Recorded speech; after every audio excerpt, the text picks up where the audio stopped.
ہے گزشتہ روز انہوں نے کہا تھا کہ اگر ایران پر حملہ کیا گیا تو اس کا جوابی حملہ بہت زوردار ہوگا اور ہمارا اتنا نقصان نہیں ہوگا جتنا امریکہ اور اسرائیل کا ہوگا۔ امریکہ میں اسپیسیفکلی انہوں نے کہا تھا کہ امریکہ کے جتنے ایئر بیسز ہیں، فوجی اڈے ہیں، انہیں ہم ٹارگٹ کریں گے، تمام اہداف کو نشانہ بنائیں گے اور امریکہ کو بالآخر اس خطے سے نکلنا پڑے گا، کیونکہ ایران امریکہ کے تمام اہداف کو نشانے پر رکھے ہوئے ہے۔ اگر ایران پر حملہ ہوتا ہے تو خطے میں موجود تمام امریکی فوجی بیسز کو نشانہ بنایا جائے گا اور اس کا نقصان ایران سے زیادہ امریکہ کا ہوگا۔ اور اب یہ ایران کے اوپر حملہ ہو چکا ہے، تاہم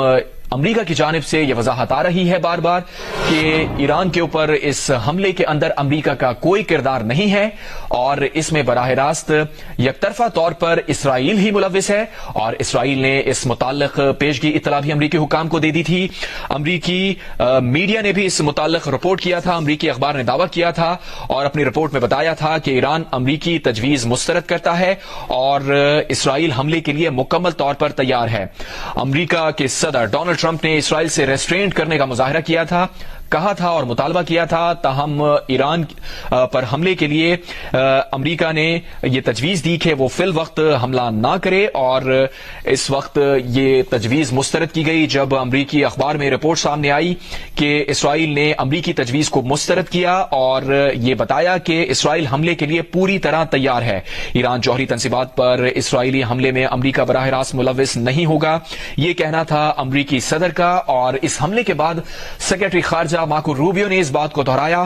کہ ایران کے اوپر ہوئے حملے میں اسرائیل نے یک طرفہ کارروائی کی ہے، امریکہ کا اس میں کوئی کردار نہیں ہے۔ ممکنہ طور پر وہ ایسکلیشن نہیں چاہ رہے، لیکن ایرانی قیادت اس متعلق پہلے ہی خبردار کر چکی ہے کہ اگر ایران پر حملہ ہوا، کسی بھی نوعیت کا اگر حملہ ہوتا ہے تو خطے میں موجود امریکی فوجی بیسز کو نشانہ بنایا جائے گا، اور اس متعلق اس وارننگ کے بعد امریکی حکام نے خطے میں موجود ایئر بیسز سے اور اپنے سفارت خانوں سے سفارتی عملے کو بلا لیا تھا اور امریکہ کو منتقل کر دیا گیا تھا۔ اس متعلق پروازیں بھی گئی تھیں۔ آج یہ حملہ ہو گیا ہے، اس کے بعد ایران کا رد عمل کیا ہوگا؟ ایرانی قیادت کا اعلیٰ سیکیورٹی اجلاس اس وقت جاری ہے اور ممکنہ طور پر جیسا پہلے بھی دیکھا گیا،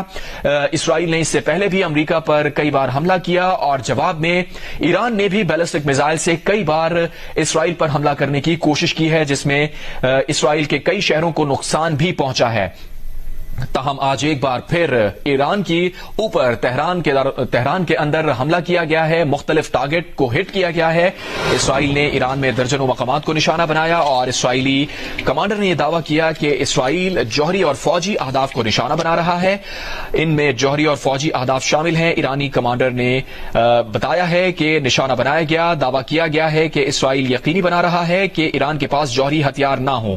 اسرائیلی فوجی عہدیدار کے مطابق اسرائیل نے ایران میں درجنوں مقامات کو نشانہ بنایا ہے، ان میں جوہری اور فوجی اہداف شامل ہیں۔ دوسری جانب ایرانی کمانڈرز کو بھی نشانہ بنایا گیا، دعویٰ کیا گیا کہ اسرائیل یقینی بنا رہا ہے کہ ایران کے پاس جوہری ہتھیار نہ ہوں۔ ایران کو امریکی مفادات یا اہلکاروں کو نشانہ نہیں بنانا چاہیے۔